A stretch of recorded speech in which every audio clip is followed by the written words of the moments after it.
Sa mga kasundab ngayon, pupuntahan natin ang Banago Resort. So, samahan niyo ako para pasyalin or alamin kung anong nasa loob ng resort na ito. Kung gaano kaganda, kung gaano siya ka-ideal para pagbandingan o puntahan ng mga tourists. Kumbaga, yung mga mahilig mag-travel or magbakasyon. Ngayon po guys, pasokin na natin ang resort. Tara!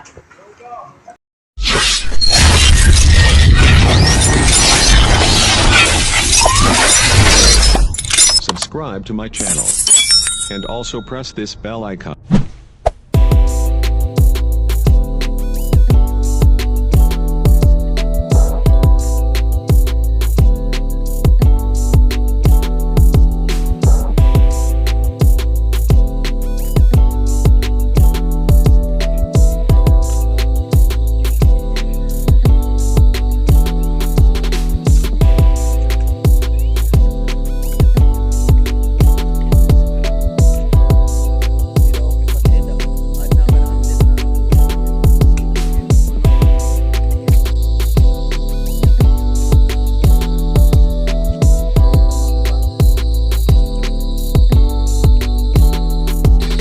So yan guys, nandito tayo ngayon sa Banago Beach Resort.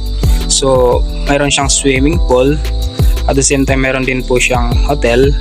So kung gusto niyo magpunta dito, pwede kayong mag-check-in, at the same time makakaligo din kayo sa swimming pool. At the same time guys, mayroon din ditong napakagandang view sa dagat. So kung dito kayo magre-rest o gusto nyong puntahan dito, siguradong magiging kalmado ang inyong bakasyon or ang inyong bonding with your friends and your loved ones. So yan guys, kung kukuha kayo ng cottage, meron pong maliliit na cottage. Siguro 300 pesos po ito yung maliit na cottage. Yung malaking cottage, mga worth ilan po to? 500. Okay, so 500 yung malaki-laking cottage.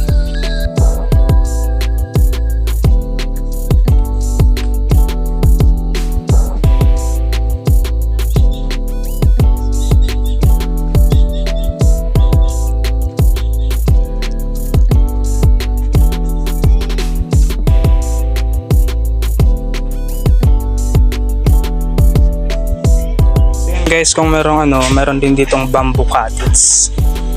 Ayan po. So swak dito sa inuman pag barkada ang kasama. So yan po mga kasungga, meron po silang function hall. Di ko alam kung magkano to.